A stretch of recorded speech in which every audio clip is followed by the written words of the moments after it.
Saint? No, I'm just a passing beast tamer Volume 1 review. Readers may already be familiar with Saint. No, I'm just a passing beast tamer thanks to its light novel, which is available through J Novel Club. Today, I'm here to check out the manga adaptation, which has been brought to the West thanks to Yen Press. Does it prove a good read? Let's find out. The story revolves around Kanata Adizia, who passed away in Japan after living an isolated life in a hospital bed due to a terminal illness. When Kanata is reincarnated, the goddess asks her if she has any lingering regrets for her life in Japan, and if there's anything she can do to make Kanata's second life in the fantasy world better. Kanata replies that she's happy with the life she led, except for the fact that she never got to pet any animals. So the goddess grants Kanata a blessing to ensure she's as lucky as she was unlucky in her past life, and that she has the opportunity to make plenty of friends, which means she gets to make friends with plenty of animals too. Unfortunately for Kanata, it turns out that all the animals in this world are threatened for her. To make up for this, her father suggests she train to become a beast tamer, which will allow her to befriend animals and magical creatures drawing the abilities she gained from the role. Kanata dedicates herself to training in the ropes of being offered a beast tamer job, which she attends her selection ceremony at age 15. In this world, someone's job is determined not just by their base stats, but also the life they led up until that point. Kanata has pushed herself so far that she has gained a reputation for being a saint who will surely have access to an incredible number of jobs, making everyone excited to see what she'll pick. No one believes that she'll be beast tamer, a job no one wants to since it diminishes your stats. Of course, Kanata does indeed have access to the beast tamer job and quickly chooses it before zooming off to find a fluffy creature to befriend, much to the despair of everyone around her who hope for her to take something that better fit her saintly reputation. Still, that's of no concern to Kanata, as she's already gotten herself into trouble as she finds a small cat-like creature being attacked by giant birds.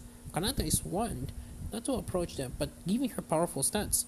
Kanata defeats them in seconds and rescues the one being attacked, and she enjoys to find that at long last this one doesn't run away from her. She tames the creature and later learns he's a demon lord called Sagiel, but this is of no concern to Kanata, who nicknames him Sagi and spends her days petting his soft fur and eventually to make enough money to live. Saintly, no, I'm just a passing beast tamer is very free-spirited as far as the isekai stories go.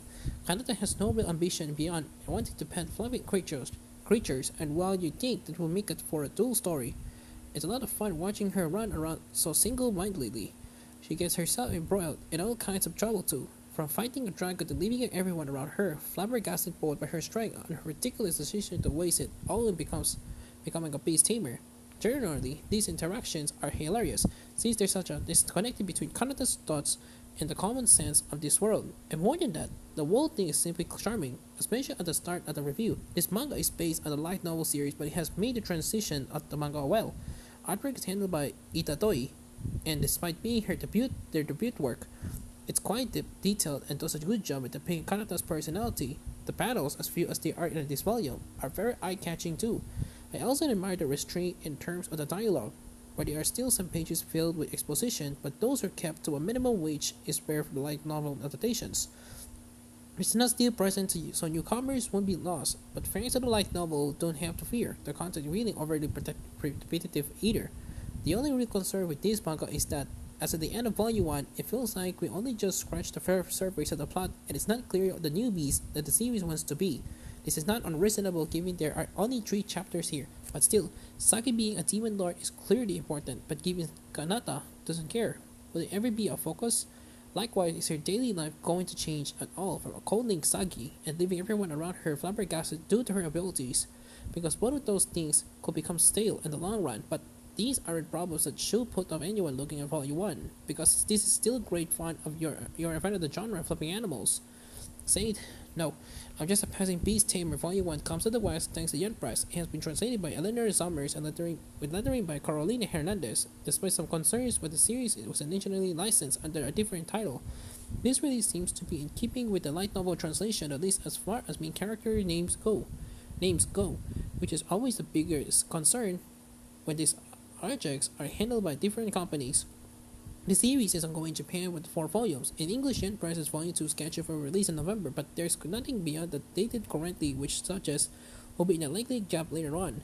Overall, I'm just a passing beast tamer volume 1 is well worth checking out both of the fans of the original material and those looking for a free-spirited isekai adventure.